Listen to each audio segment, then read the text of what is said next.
తదుపరి రాశి మిథున రాశి.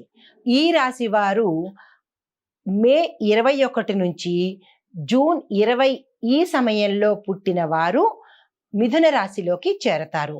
మీకు జనవరి, ఫిబ్రవరి, మార్చి నెలలు విద్యార్థులకు అత్యంత కీలకమైన సమయము, అత్యంత అనుకూలమైన సమయము.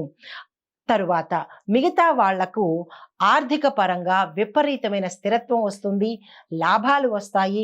అంటే విద్యార్థులు తప్ప అన్ని రంగాల్లో ఉన్న వాళ్లకు ఆర్థిక లావాదేవీలు కానీ లేదా ఆర్థిక పరమైన పెట్టుబడులు కానీ మీరు ఏం చేసినా సరే ఈ 3 మాసాల్లో చక్కని లాభాలు పొందే అవకాశం అన్ని రకాలుగా కనపడుతోంది. ఆరోగ్యపరంగాను, కుటుంబ వృద్ధి, ఆరోగ్య వృద్ధి, ఆయుష్ వృద్ధి, తరువాత ధన వృద్ధి, అన్ని లాభాలే మీకు ఈ రాశి వాళ్ళకి ఈ 3 నెలల్లో కనబడుతున్నది.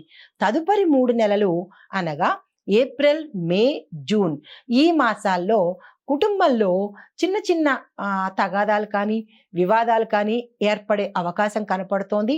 అది మినహా ఆ 3 నెలలు కూడా మీకు అత్యంత అనుకూలమైన కాలము. ఆర్థిక పరంగాను, ఆయుష్ పరంగాను, ఆరోగ్యపరంగాను, ఇతరత్ర అన్ని రకాలుగా మీకు భాగ్యాభివృద్ధిని కలగచేస్తోంది. కాబట్టి మీకు అత్యంత అనువైన సమయము ఈ సమయం అన్నమాట. తదుపరి 3 నెలలు అనగా జూలై, ఆగస్టు, సెప్టెంబరు ఈ 3 నెలలు మీరు ఏదైనా కష్టమైన పనులు అని అనుకున్నా కానీ లేదా పెండింగ్లో ఉండిపోయిన పనులు కానీ ఇలాంటి పనులు మీరు తర్వాత చేద్దాము, ఇంకెప్పుడో చేద్దాము అని వాయిదా వేసుకున్న పనులు కూడా మీకు చక్కగా ఈ 3 నెలల్లో సక్సెస్ని సాధించి మీరు అనుకున్న దానికన్నా ఎక్కువగా విజయాన్ని పొందే అవకాశము, ఆ పెండింగ్ పనులు కూడా పూర్తయిపోయే అవకాశం కనపడుతోంది. కాబట్టి మీరు ఈ మిథున రాశి వారు ఈ నెలల ప్రకారము ఏమేమి చెయ్యాలి, ఏం చేసుకోవాలి అనే ఒక ప్రణాళికను కనుక చక్కగా రూపొందించుకున్నట్టయితే మీకు మంచి అనుకూలమైన సమయము ఈ సమయాలు. తరువాత 3 నెలలు అనగా అక్టోబరు, నవంబరు, డిసెంబర్ నెలలు కొత్త కొత్త సంబంధాలు, కొత్త కొత్త పరిచయాలు ఏర్పడతాయి. కొత్త సంబంధాలు అంటే వివాహం కాని వీరికి వివాహం అవ్వడము, సత్సంతానము అంటే ఇంట్లోకి చిన్నపిల్లలు రావడము, ఇలాగా మరి కొత్త సంబంధాలే కదా అవన్నీ. అంటే అన్నిటా శుభకార్యాలు జరుగుతాయన్నమాట.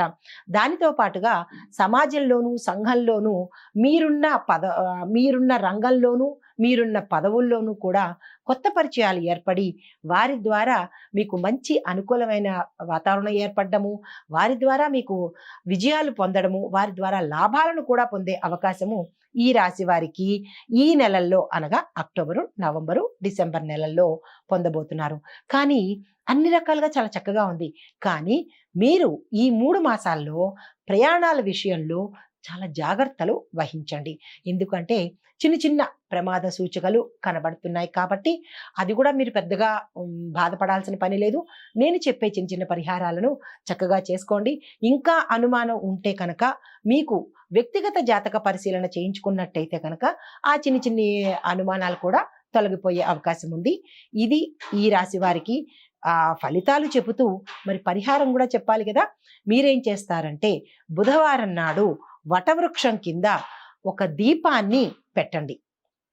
పెట్టడం ద్వారా ఈ జనవరి నుంచి డిసెంబర్ నెలలో ఏదో ఒక అంటే ప్రతి నెల మీరు బుధవారం నాడు గుర్తుపెట్టుకొని వటవృక్షం కింద, వటవృక్షము అంటే మళ్ళీ మీకు ఏదైనా తెలియకపోవచ్చు, మర్రి చెట్టు కింద కనుక లేదా రావి చెట్టు కింద కనుక మీరు దీపాన్ని అయితే మర్రి చెట్టు కింద వెలిగించవచ్చు, లేదంటే రావి చెట్టు కింద వెలిగించవచ్చు.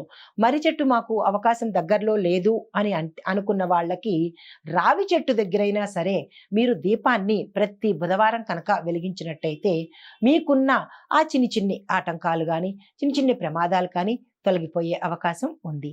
ప్రతి ఒక్కళ్ళకి పేరు పేరున హ్యాపీ న్యూ ఇయర్.